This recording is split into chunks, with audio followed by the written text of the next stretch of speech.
নমস্কার ভিউয়ার্স, আমি দেবলীনা। আমার ইউটিউব চ্যানেল গোলমরিচে সবাইকে স্বাগত। আজকে আমি আলু কুমড়োর ছক্কা বানিয়ে দেখাবো। আর এই রেসিপিটা কিন্তু সম্পূর্ণ পেঁয়াজ রসুন ছাড়া নিরামিষ, অল্প সময় অল্প উপকরণ দিয়ে বানিয়ে নেওয়া যায়।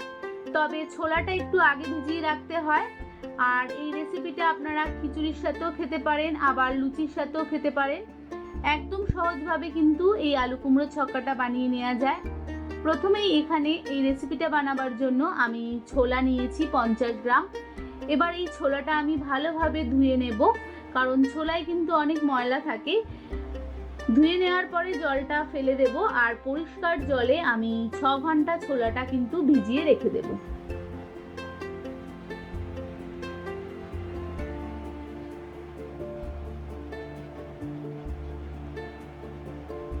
এবার এখানে আমি আলু কেটে নিয়েছি 3টে মিডিয়াম সাইজ করে, আর কুমড়ো এখানে আমি 500 গ্রাম নিয়েছি, একটু বড় বড় করে কেটে নিয়েছি।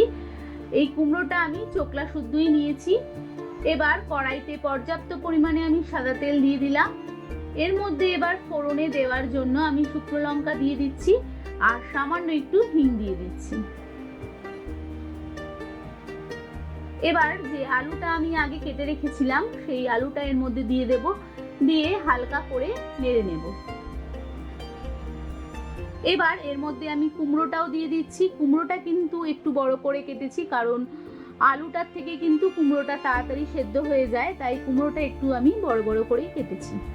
এবার এর মধ্যে 1 চামচ আমি আদা বাটা দিয়ে দিলাম।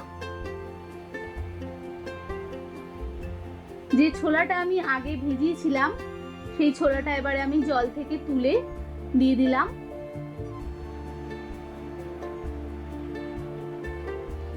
এবার 1 চামচ এর মধ্যে আমি হলুদের গুঁড়ো দিচ্ছি, 1 চামচ জিরের গুঁড়ো দিচ্ছি, আর এর মধ্যে লঙ্কার গুঁড়ো দিয়ে দিচ্ছি।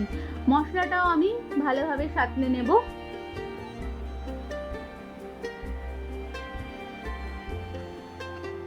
মশলাটা সাঁতলানো হয়ে যাওয়ার পরে এর মধ্যে আমি জল দিয়ে দিচ্ছি। এবার স্বাদ মতন এর মধ্যে আমি নুন দিয়ে দেব, আর ঢাকনা দিয়ে আমি রান্নাটা এবার রান্না করে নেব। যতক্ষণ না আলুটা ভালোভাবে সেদ্ধ হচ্ছে ততক্ষণ আমি ঢাকনা দিয়ে রান্নাটা রেডি করে নেব।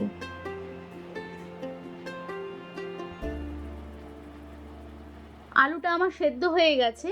এবার এর মধ্যে আমি স্বাদ মতন চিনি দিয়ে দিচ্ছি।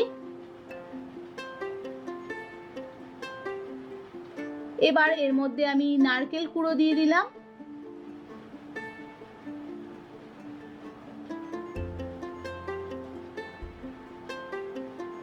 একদম শেষে ঠিক নামাবার আগে এর মধ্যে আমি ঘি দিয়ে দিচ্ছি।